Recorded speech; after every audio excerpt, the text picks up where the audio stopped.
Muito bem, dando sequência então à nossa aula de fotossíntese, né? Fotossíntese 3. Vamos lá. Seguindo aqui para o slide, a gente vai entender agora como que ocorre a fase escura ou química. Bom, se ela é escura, é porque ela já não depende mais diretamente da energia luminosa. Veja bem, eu disse que ela não depende diretamente, porque indiretamente sempre vai depender. Já que não tem a energia luminosa, ela precisa da energia química para realizar as reações químicas. Então, todos aqueles ATPs que foram produzidos, tanto na fotofosforilação cíclica quanto na acíclica, eles serão trazidos para o chamado estroma do cloroplasto, que é onde ocorre a fase escura. A fase clara ocorre nos tilacoides, que é onde está a clorofila, e a fase escura ocorre no estroma. Então, o que vem da fase clara para a fase escura? Todos os NADP H2 e todos os ATPs. Tudo aquilo agora vem para o estroma, onde a fase escura vai ocorrer. O objetivo final da fotossíntese é produzir a molécula de glicose que você tem aí na tela, C6H12O6. O C e o O vêm da molécula de gás carbônico. Lá no comecinho da aula de fotossíntese, eu disse que a planta precisava absorver CO2 pelos estômatos. Esse CO2 é a base da molécula de glicose. O C e o O vem do CO2. O H vem da água. Esse H12 aí, todos os hidrogênios da molécula de glicose vieram da fotólise da água, trazidos pelo NADP. Então, aquele NADPH2 que se formou na fase clara, na fotofosforilação acíclica, vem para o estroma, deixa esses hidrogênios. E para que o C, o O do CO2 e o H da água se juntem, é preciso ter energia. A energia utilizada para que essa reação ocorra e gere essa molécula é pela quebra dos ATPs que foram produzidos na fase clara. Essa fase escura, ou fase química, porque agora só envolve energia química, ela é chamada de ciclo de Calvin, ou ciclo de Calvin-Benson, que foi o cara que descobriu tudo isso. Tá? O ciclo de Calvin, você não precisa se preocupar com todos esses nomes. Tá? Ribolose, bifosfato, fosfoglicerol, não precisa, não é necessário, a não ser que seja um vestibular extremamente específico. Tá? Se você for fazer esse vestibular, me segue na rede social, manda um direct que eu posso te orientar de maneira mais específica, né, sobre esses nomes. Um vestibular, o Aliolilá, né, eu vi questões e eu descobri que já há questões que pedem esses nomes. Se ainda não me segue, me acompanha lá, o ArleyFS, _ 78, me manda um direct que eu te dou a orientação devida sobre os nomes dessas moléculas. Mas, de forma geral, elas não costumam ser cobradas, não.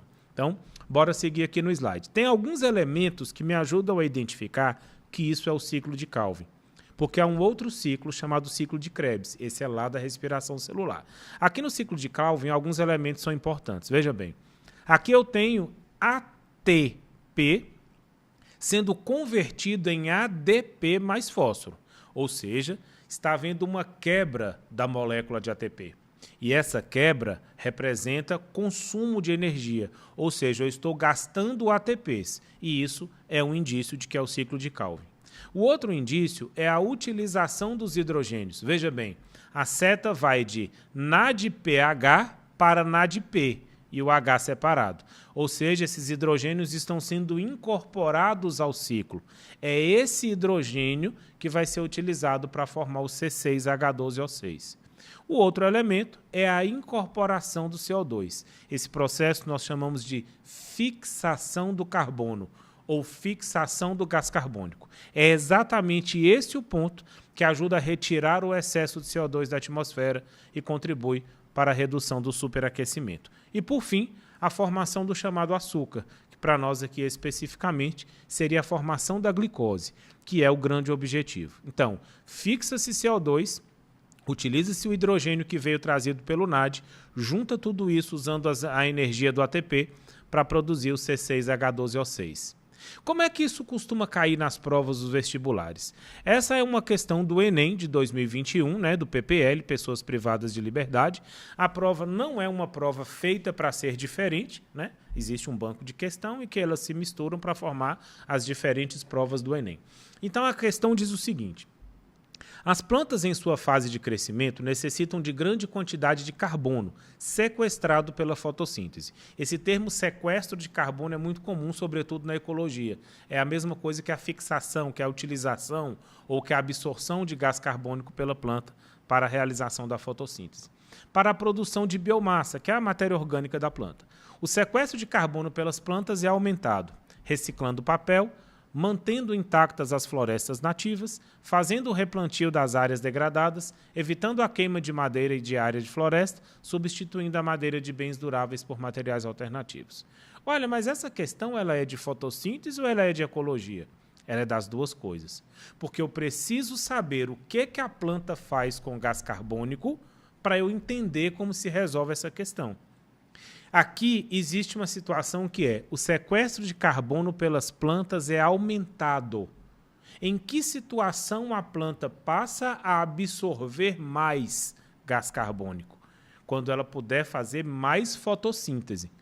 Ou é aumentando a taxa fotossintética da planta, ou aumentando a quantidade de plantas. Então, se eu não sei que a planta usa esse CO2 para produzir matéria orgânica, eu não vou saber resolver a questão. Reciclando papel.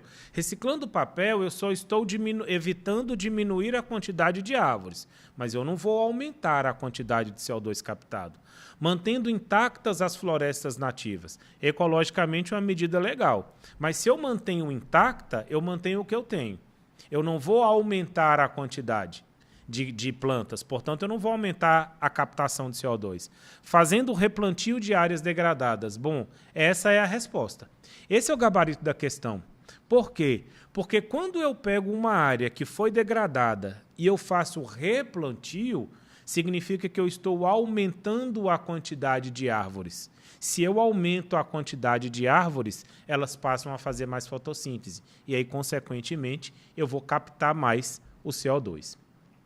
Evitando a queimada de madeira. Se eu evito a queimada, eu mantenho o que eu já tenho. Também eu mantenho, não aumento o sequestro. Substituindo a madeira de bens duráveis por materiais alternativos, de novo, eu evito a derrubada de árvores, mas eu não aumento.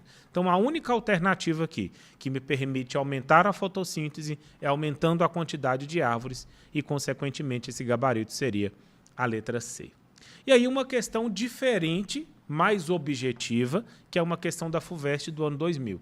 A fotossíntese ela aparece nas provas das mais diversas formas, da mais contextualizada à mais objetiva como essa. A maior parte da massa de matéria orgânica de uma árvore provém de, água do solo, gás carbônico do ar, gás oxigênio do ar, compostos nitrogenados do solo ou sais minerais do solo. A resposta aqui é gás carbônico do ar. Por que a maior parte da matéria orgânica vem do gás carbônico? Porque é o CO2 que entra na molécula de glicose, que é, por consequência, o que dá a matéria orgânica para a glicose. Nosso próximo vídeo, nós vamos falar sobre os fatores que influenciam a fotossíntese e como que ela se relaciona com a respiração. Fica ligado que o próximo vídeo está chegando.